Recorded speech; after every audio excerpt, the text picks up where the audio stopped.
Hello everyone. Now we are going to do some recall activity here for number 1, where we are looking at the angle properties of parallel lines. Now, angle A and angle X, they are equal to each other because this is what we call corresponding angles. It looks like F, yeah, where the line AB is parallel to CD. Do take note, it will be good for you to write it down. And if I look at this diagram further, angle B and angle X are also equal to each other. Do you see the Z? These are what we call alternate angles. Again, do indicate the parallel lines, and in this case, AB parallel to line CD.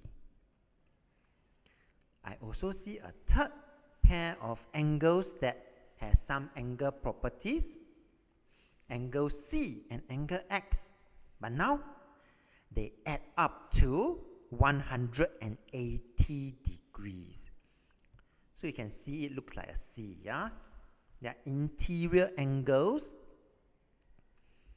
of the parallel lines AB and CD. Okay?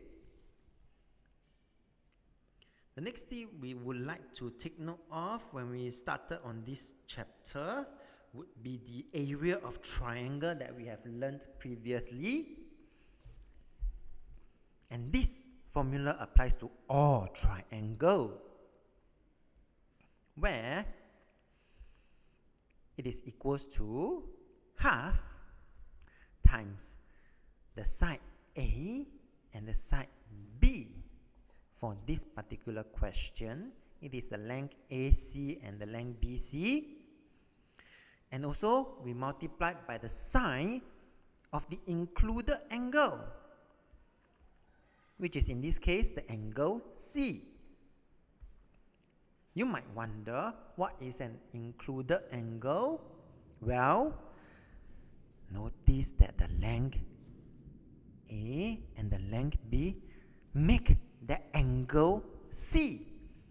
So C is in the middle of this length A and length B.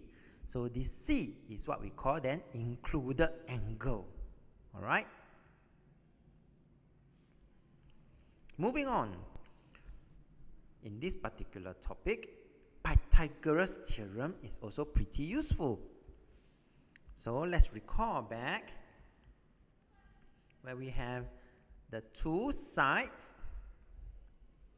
AB and BC, and there is a special relationship with the length AC. What is that special relationship? AC square is equal to AB square plus BC square. This is the special relationship, and it happens for right angle triangle, yeah? And so, to find AC, we just need to square root the AB square plus BC square.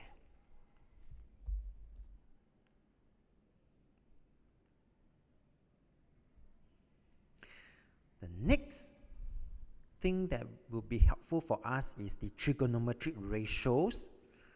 And here we are talking about the Tuakaso, the 3 trigonometric ratios here. And this is with respect to the angle theta, which is the angle ACB. So tangent theta, which is the angle theta, is equal to O over A. Opposite length over adjacent length.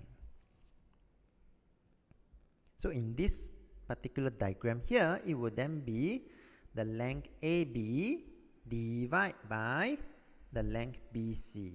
That will be the tangent ratio. Now, for the cosine ratio, cosine theta will be equals to A over H. So it's adjacent over hypo. And in this case, adjacent will be BC over hypo will be AC, the length AC. Last, sine ratio. So, sine angle theta is equals to O over H, meaning opposite over hypo. And in this case, AB over the length AC. We also learned about sine rule previously, and that the sine rule will be very useful in this chapter as well. And there are two versions of this sine rule. They are equivalent versions. To find the side or the angle, we do need to identify the pairs of the angle and the side.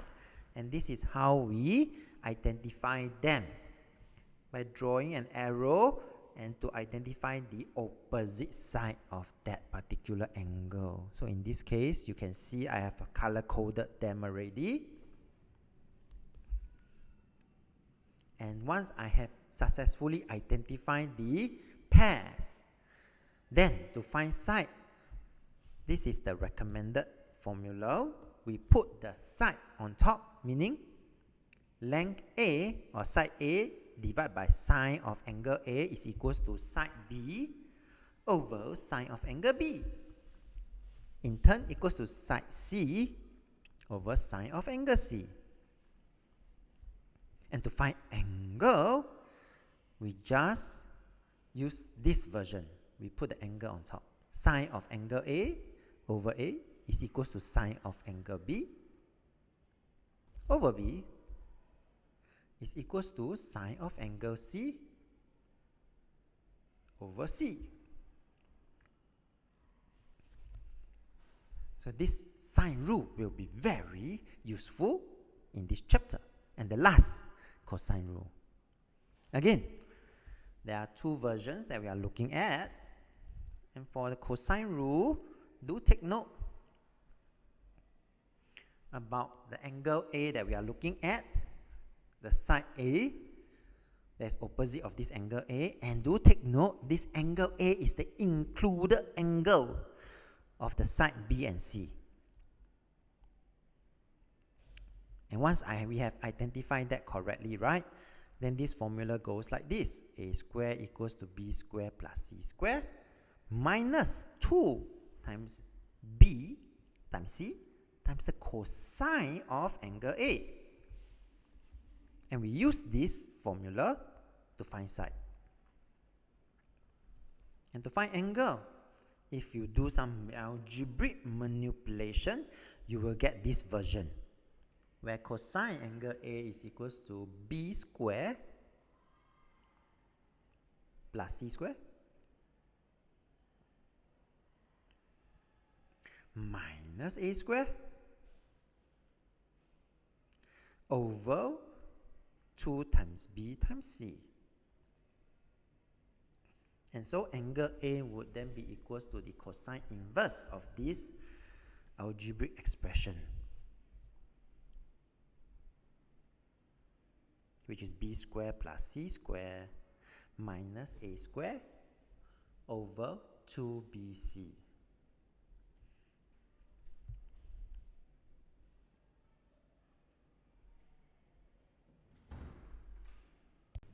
And with that, we have come to the end of this particular recall activity, where these 6 points are very useful for this chapter. Alright?